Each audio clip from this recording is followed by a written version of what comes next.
BJP में परिवारवाद है नहीं, क्या पता आरएसएस, सुनिए नहीं है भाई साहब, आरएसएस की चलती है वहाँ पे। सुनिए रुकिए पहले, अमित शाह का लड़का कौन है? अरे तो मंत्री है, अमित शाह का लड़का कौन? मंत्री है क्या अमित शाह का लड़का? यार अमित शाह बेवकूफ के लड़के का नाम तो बता मेरे को। जैसा है, जैसा कौन है?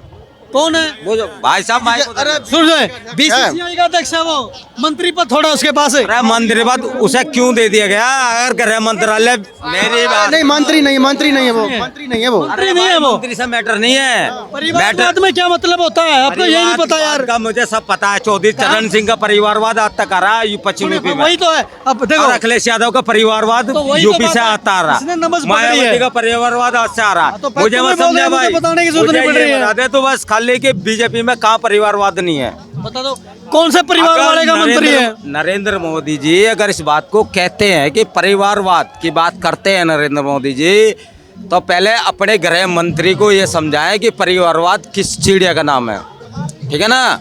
मेरे कौन सा बेटा मंत्री है? मुझे एक नाम बता दे। मेरी बात राजनाथ सिंह से पूछे जाए। राजनाथ सिंह का लड़का मंत्री है, रक्षा मंत्री है राजनाथ सिंह, इस देश का रक्षा मंत्री राजनाथ सिंह है।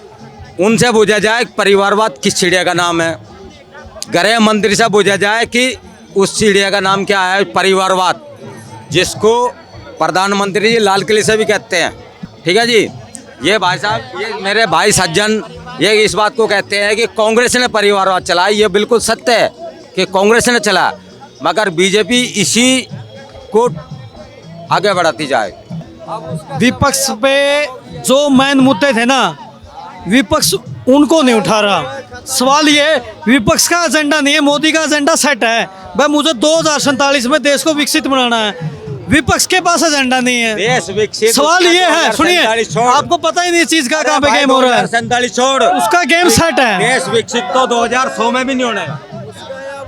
ऐसा नहीं होता, ऐसा नहीं होता। पता क्या है? हर आदमी का एक एजेंडा सेट होता है भाई 2000 टारगेट है, मुझे ये चीज करनी है। अगर मोदी जी जीवन, मैं कहता हूँ मोदी जी की जीवन लीला 150 साल चले, ठीक है नहीं, वो 150 साल जिए मोदी जी, और 150 साल प्रधानमंत्री भैया की वजह से बन जाए। 150 साल में भी अगर इस देश को विकसित कर जाए, अगर मेरी बाकी की जिंदगी बचेगी तो मैं उनका गुलाम बन के रहूंगा। ये कह रहे हैं गुलाम बन के रहूंगा मैं। 150 साल मैं मोदी बताऊंगा। की जिंदगी बता दें। विकसित कैसे होता है पहले बात तो सुनिए, की बात करते हैं वो। मैं बता रहा हूँ 2047 की मैं बात कर रहा हूँ। पता क्या है, उनकी जीवन लीला है कितनी? अरे वो तो एक और योजना BJP है, की जीवन लीला कितनी? वो तो एक योजना बन सकते हैं। बीजेपी में रूल है 75 साल से ऊपर खत्म, कोई भी हो चाहे प्रधानमंत्री क्यों ना 75 साल की उम्र हो। हो, ठीक है, या हाँ उनकी। तो बस यही लास्ट है ना उसका। 2 साल में प्रधानमंत्री बदलेंगे क्या बीजेपी? आज हर बंदे के पास एंड्रॉइड मोबाइल है या नहीं है? हर बंदा डिजिटली सिस्टम जानता है, मोस्टली जानते हैं। परिवार अगर पहले वाला सिस्टम नहीं रहा, आधार कार्ड को वोटर कार्ड से लिंक कर दे। मैं सिस्टम बता रहा हूँ, जो सिस्टम दे जो अदर कंट्री के अंदर है, ऑनलाइन वोटिंग। ठीक है, सुनिए तो यही की बात कर रहा हूँ। एक देश एक इलेक्शन होना चाहिए। सुनिए क्यों होना चाहिए, उसका रीजन है। अब जो फालतू के खर्चे होते हैं ना, विपक्ष ने विरोध किया उसका।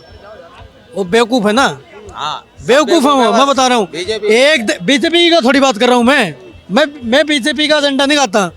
एक देश एक इलेक्शन में क्या फायदा, मैं आपको वो बताता हूँ। सबसे बड़ा बेनिफिट तो ये है, अब मान लीजिए इलेक्शन है राजस्थान के अंदर, सपोज दैट असेंबली में काम तो होते हैं। अब पूरा दिल्ली की इलेक्शन की बात करता हूँ मैं। दिल्ली के इलेक्शन में पूरे बीजेपी ने पूरा जोर लगाया ना था, पिछली बार पूरा जोर लगाया। 360 मंत्री सांसद भी उतारे, सब उतारा, फिर भी नहीं जीत पाए। अब भाई साहब उतारे थे, ठीक है। बीजेपी ने एडी चोटी तक का जोर लगा लिया, लगाया ना लगाया, फिर भी नहीं जीत पाए थे दिल्ली का इलेक्शन। क्यों नहीं जीत? अब वो बात आती है ना, सवाल ये आता है, अब जो हमारा कार्यपालिका सिस्टम है, कार्यपालिका का सिस्टम है वो बंद होता है, क्योंकि आचार संहिता लगती है। आचार संहिता लगते ही कोई काम नहीं होता जब तक इलेक्शन का रिजल्ट डिक्लेयर नहीं होता, सरकार नहीं बनती। वो 2 या 3 महीने किसी की भी सरकार हो, किसी की भी आती हो, खत्म खराब होते ही नहीं होते पब्लिक को तो काम चाहिए ना, चाहे किसी की भी सरकार हो। अगर एक देश एक इलेक्शन होगा, जो फालतू के खर्चे हैं। ये बताइए 2024 के ऊपर बात कर लेते हैं। मोदी इनसे बुला लो कि भैया मोदी के खिलाफ काहे के लिए सब लोग कर रहे हैं, मोदी बहुत अच्छा किए, इतना गरीब को सबको राशन कार्ड बना दिए, जो बाहर लैट्रिन करने के लिए जाता था उनको लैट्रिन घर में बना दिए, उनको छत दिए, घर दिए रहने के लिए। अब वो क्या करेंगे, फिर पैसा दिए, कोरोना में सबको पैसा दिए, सबको 1 महीना का राशन खिलाए फ्री में, सबको फ्री में। अब उन्होंने तो कुछ नहीं किए, अब बाकी रह गया। अब जो कहाँ से हैं आप कहाँ से हैं? मेरा तो घर ये है, मेरा तो झारखंड में, लेकिन हम बहुत दिन से दिल्ली में रही हूँ। आपको क्या क्या मिला? मेरा छोड़िए ना, कुछ मिला चाहे नहीं मिला, हमको तो बहुत कुछ मिला। अगर आपको मिला नहीं है तो फिर कैसे आप कह रहे हैं कि आपको लेटरिन बाथरूम ये घर? मिला हम लोग का बगल में मिला, हमारा सब चीज है, हमको सब चीज है, हमको नहीं, हमारा ना अगल बगल में बहुत जलते हैं। ये भी जब आप पूछ रहे तो हम बता रहे हैं। हाँ, मैं ये पूछ रहा था, हमारे मित्र, पहले हम अपनी बात करेंगे, हमारे मित्र भाई जी कह रहे थे भाजपा ने ये, भाजपा ने वो। शॉर्टकट में इतना कहना चाहेंगे हम, जो भाजपा ने कर दिया, मेरे नज़र में, मेरी आज उम्र होने जा रही 40 साल, किसी पार्टी ने किया, सब पार्टी ने खाया है। आज हमारा राम मंदिर बना है किसकी वजह से? भाजपा की वजह से। नरेंद्र मोदी कोई इंसान मानता, मैं मानता हूँ, तो ईश्वर ने उन्हें भगवान का अवतार देके यहाँ भेजा है। कौन सी पार्टी नहीं आई? भाजपा भी आई, सब किसी पार्टी ने राम मंदिर का भी मुद्दा नहीं उठाया। एक ऐसी कांग्रेस ने करीबन कितने साल राज किए, कुछ नहीं मुद्दे के। भाजपा एक ऐसी पार्टी है जिसने मुद्दा उठाया और मंदिर बन के कहते नहीं है। अयोध्या हो गया, अभी मथुरा काशी बाकी है। और कल आपने न्यूज में देखा है, सुनो, कल आपने न्यूज में देखा है, कल काशी का भी क्लियर हो गया, वो बाबरी मस्जिद का भी क्लियर हो गया, ज्ञान बाबरी का वो भी क्लियर हो गया। मंदिर के अवशेष मिले, मंदिरों के पत्थरों पे ओम मिला, संग मिला, वो क्लियर हो गया।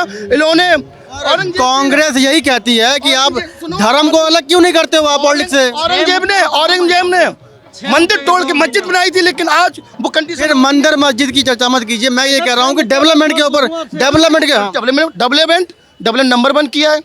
जो ये विरोधी, जैसे कि बाप की नंबर 1 क्या किया? बच्चे बाप की बुराई नहीं कुछ। नंबर 1 क्या किया? मान लो कोई बच्चे नहीं जाएगा मेरे बाप की बुराई हो, विरोधी को मैं ये मानता हूँ, कोई बच्चे जाएगा मेरे बाप की बुराई हो।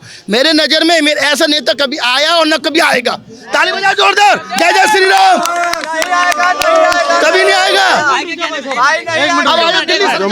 अब दिल्ली सरकार में केजरीवाल ने खा डाला साले पब्लिक को, हराम का खा डाला। कहता था 4 दीवार को कमरा चाहिए, इससे सिमरा का 45 करोड़ का कमरा है आज।